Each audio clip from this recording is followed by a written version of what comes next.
में आपने देखा कि मुखिया की बेटी कमलेश्वरी, जिसे प्यार से सभी कमला कहा करते थे, उसकी शादी एक बहुत बड़े घराने के लड़के कुलदीप से तय होती है। घर में शादी की रस्में चल रही होती है कि अचानक एक के बाद एक अपशगुन होने लगते हैं।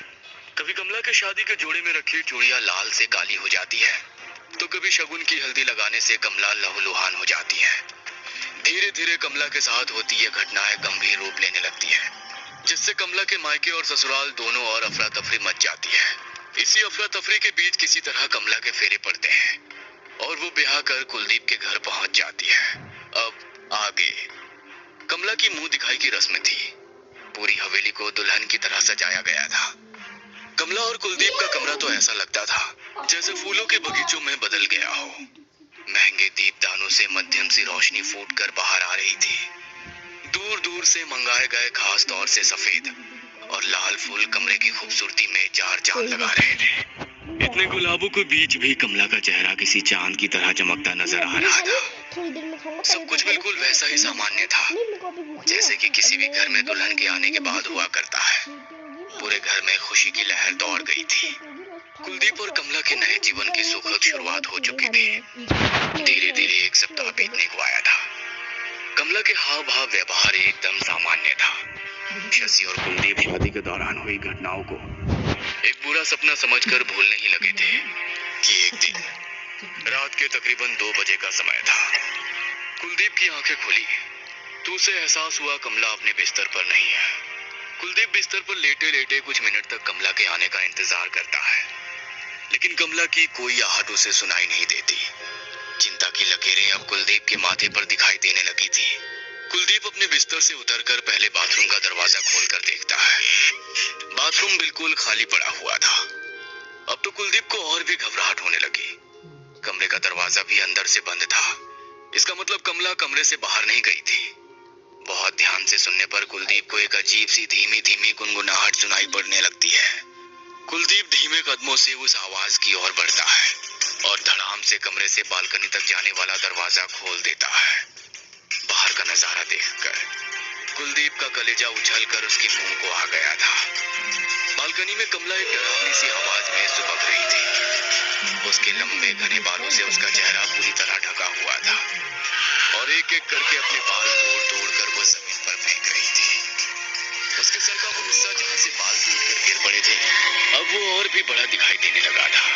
कमला, ये क्या कर रही हो? रो क्यों रही हो? क्या हुआ है तुम्हें? कमला। कुलदीप के झिंझोड़ने के कारण कमला एक पल को बिल्कुल शांत हो जाती है, लेकिन अगले ही पल वो अपना सर पकड़कर जोर जोर से रोने लगती है। कुलदीप को कुछ सूझ नहीं रहा था कि वो करे तो क्या करे। वो दौड़ता हुआ जाता है और अपनी माँ को लेकर ऊपर आ जाता है। हे भगवान, ये क्या हो गया इसको? ये क्या किया इसने? चलो कमला बेटा, अंदर चलो। शशि जैसे ही उसके सर के नजदीक जाती है, कमला का सर देखकर उसकी चीख निकल जाती है। कमला के नोचे हुए बालों के स्थान पर सर से खून रिस रहा था और वो जगह जहाँ पर शादी के दिन बाल झड़ गए थे, वहाँ पर कीड़े रेंग रहे थे। कुलदीप, ये क्या हो रहा है बेटा इसे? मेरा तो दिमाग ही काम नहीं कर रहा। अरे कल तक तो एकदम भली चंगी थी, अब अचानक ये क्या हालत हो गई है इसकी? पता नहीं माँ, जब सोई तब तो एकदम ठीक थी। पता नहीं कब रात में उठकर यहाँ बैठ गई और तब से ही अपने बाल नोच नोच कर फेंक रही है। ऐसा करते हैं इसे किसी डॉक्टर को दिखा लेते हैं। मुझे इसकी मानसिक हालत ठीक नहीं लग रही है। बेटा, मानसिक रोगी के सर में ऐसे रातों रात कीड़े नहीं पड़ जाते हैं। ये सब मुझे तो कुछ और ही लग रहा है। कमला अपना सर पकड़ के जोर जोर से चीख चीख कर रो रही थी, जिसे देखकर शशि और कुलदीप के हाथ पैर ढीले पड़ रहे थे। बहुत दर्द हो रहा है, कोई बचाओ मुझे। इसे बहुत तकलीफ हो रही है माँ, आप डॉक्टर को बुलाइए ना, कहीं इसे कुछ हो ना जाए। बेटा, इतनी रात गए कौन मिलेगा? रात के 2 बज रहे हैं। वैसे भी हमारी हवेली से शहर की तरफ जाने में बीच में जंगल पड़ता है। इस समय कहाँ जंगलों में भटकेंगे हम लोग। हम कल उसे लेकर चलते हैं। अभी तू कोशिश कर कि किसी तरह ये सो जाए बस। कमला उठकर फिर से कहीं चली ना जाए, इसलिए कुलदीप उसके पैरों के पास बैठा बस एक टक उसे ही निहार रहा था।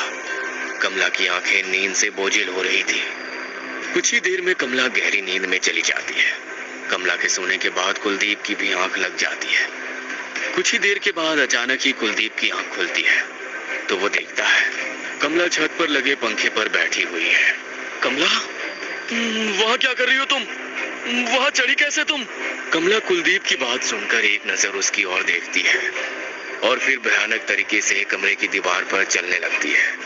नीचे उतरकर वो कुलदीप की ओर देखकर एक अमानवीय हंसी हंसती है और जोरदार आवाज में चीखने लगती है। खाना, मुझे खाना चाहिए, बहुत भूख लगी है, मांस खाना है मुझे, कच्चा मांस। कमला की बात सुनकर कुलदीप एक बार फिर अपनी माँ को आवाज लगाता है। हे भगवान, ये सब क्या हो रहा है? कुलदीप बेटा, जाओ, जो ये मांग रही है इसके लिए लेकर आओ। माँ की बात सुनकर कुलदीप दौड़ते हुए नीचे जाता है और नौकर से कहकर कच्चा मांस और मोटी रस्सी लेकर वापस कमरे में लौट आता है। ये लो कमला, मांस खाओ। थाली में रखे हुए मांस को देखकर कमला उसकी सुगंध लेते हुए जानवरों की तरह लपक कर थाली की ओर आती है और एक रहस्यमयी सी मुस्कान बिखेर कर दोनों हाथों से उठाकर मांस खाने लगती है। कमला को मांस खाता देखकर मौका पाकर कुलदीप पीछे से उसे रस्सी से जकड़ लेता है। माँ, जल्दी बांधो इसे, ये कुछ भी कर सकती है। सिर्फ हमें इससे खतरा नहीं है, ये खुद को भी नुकसान पहुंचा सकती है। ये हमारी कमला नहीं है, कुछ बहुत गलत हो रहा है इसके साथ। कुलदीप और उसकी माँ शशि कमला को रस्सी से बांधकर लाकर पलंग पर लिटा देते हैं। अब जब तक हमारे घर का शुद्धिकरण नहीं हो जाता तब तक इसे यहीं बंधा रहने दो। सुबह 5 बजे ही शशि ने 2 नौकरों को बड़े पंडित को लाने के लिए भेज दिया था। देखिए पंडित जी, हमें नहीं पता हमारे घर पर ये कौन सी मुसीबत आई है। हम बस इतना जानते हैं कि अपने जीते जी अपने बेटे बहू का जीवन खराब नहीं होने देंगे हम। आप इस घर से नकारात्मक ऊर्जा दूर करने के लिए हवन कराइए। जो भी सामग्री लगेगी हम व्यवस्था कराएंगे। शशि की बात सुनकर पंडित जी नीचे हॉल में आकर ग्रह शांति पूजा शुरू कर देते हैं। पूजा शुरू होने के कुछ ही मिनट के अंदर कमला के कमरे से भयानक आवाज सुनाई देने लगती है। वो आवाज इतनी भयानक थी कि किसी की भी कमला के कमरे तक जाने की भी हिम्मत नहीं हो रही थी। मैम साहब, छोटी बहू जी ठीक तो हैं? कहीं उन्हें कुछ तकलीफ तो नहीं हो रही? एक बार दरवाजा खोलकर देखिए ना। नहीं, कोई भी ऊपर नहीं जाएगा, वो चाहे जितना भी चिल्लाए। हमारी मर्जी के बिना उसका दरवाजा खुलना नहीं चाहिए। कुछ देर चीखने के बाद अचानक कमला के कमरे से आ रही आवाज बंद हो जाती है। कुछ ही पल बीते होंगे कि हवेली के बाहर पहरा दे रहा एक आदमी दौड़ते हुए हवेली के अंदर आ जाता है। मैम साहब, वो बहू जी। क्या हुआ बहू जी को? कुछ बात है क्या? वो बहू जी, वो बाहर दीवार पर चल रही हैं और दीवार से होते हुए वो नीचे उतर रही हैं। कैसी बेतुकी बातें कर रहे हो? उसे तो उसके कमरे में बांधा हुआ है, वो अपने कमरे से बाहर नहीं आ सकती। उसके कमरे में मैंने खुद अपने हाथों से ताला लगाया है। नौकर की बात सुनकर शशि दौड़ते हुए हॉल से बाहर जाती है और देखती है कि कमला दीवार से होते हुए नीचे उतर रही है। कमला की ऐसी हालत देखकर सबकी चीखें निकल जाती है। देखिए बहन जी, हम जितना समझ रहे थे ना, ये समस्या उससे कई गुना ज्यादा बड़ी है। मेरे ग्रह शांति हवन से कुछ नहीं होने वाला है। हाँ, मेरे मंत्रों की गूंज से ये थोड़ी विचलित जरूर हुई है, लेकिन उससे आपकी बहू की हालत में कोई सुधार नहीं आएगा। आपके लिए सुनने में थोड़ा मुश्किल होगा, लेकिन ये आपकी बहू कमला नहीं है। कोई भी इंसान ऐसी हरकतें नहीं कर सकता, कोई और शक्ति है इसके अंदर। दीवार से उतरने के बाद कमला दौड़ते हुए हॉल में पहुंचती है और हवन कुंड को उठाकर हवा में उछाल देती है। उसके मुंह से बेतहाशा लार गिर रही थी, आंखें पलटी हुई और बाल बुरी तरह से बिखरे हुए थे। उसे बांधने में इस्तेमाल हुई रस्सी अभी भी उसके हाथों से लटक रही थी और कलाई से खून रिस रहा था। उसका मुंह इतना डरावना लग रहा था कि कोई भी उसे देखकर चक्कर खा जाए। तूने बुलाया था इस पंडित को? देखो कमला बेटा, शांत हो जा। हम तुम्हारा बुरा नहीं चाहते, हम तो बस ये चाहते हैं कि तुम हमारे बेटे की पत्नी बनकर इस घर में आई हो। हमारे घर की लक्ष्मी हो बेटा तुम खुशी खुशी घर में रहो, इससे ज्यादा हमें और कुछ नहीं चाहिए। चुप कर बुढ़िया, चला जा पंडित, जा। कमला की भयानक आवाज सुनकर पंडित राम राम करता वहां से भाग खड़ा होता है। तभी कमला का शरीर ढीला पड़ने लगता है और वो जमीन में गिरकर बेहोश हो जाती है। माँ, क्या हो रहा है ये सब? मुझे तो अब बहुत डर लग रहा है। अगर ऐसा ही चलता रहा तो पता नहीं आगे क्या कुछ देखने को मिलेगा। घबराओ मत बेटा, अगर दुनिया में शैतान है तो भगवान भी है। मैं कल ही शमशान वाले बाबा को खबर कराती हूँ, अब वही हमारी समस्या का समाधान करेंगे। शशि, तुम कुलदीप के साथ घर पर ही रुको।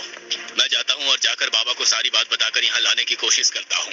अखिलेश जब शमशान घाट पहुँचा तो दोपहर के तकरीबन 2 बजे होंगे। बाबा अपनी कुटिया में नहीं थे। उसने देखा बाहर खुली जगह में अग्नि जल रही थी और बाबा आंखें बंद किए उसके सामने बैठे थे। इतनी गर्मी में जब धूप में खड़ा रह पाना भी संभव नहीं था, बाबा वहां अग्नि के सामने बैठे जाने कब से अपनी साधना में लीन थे।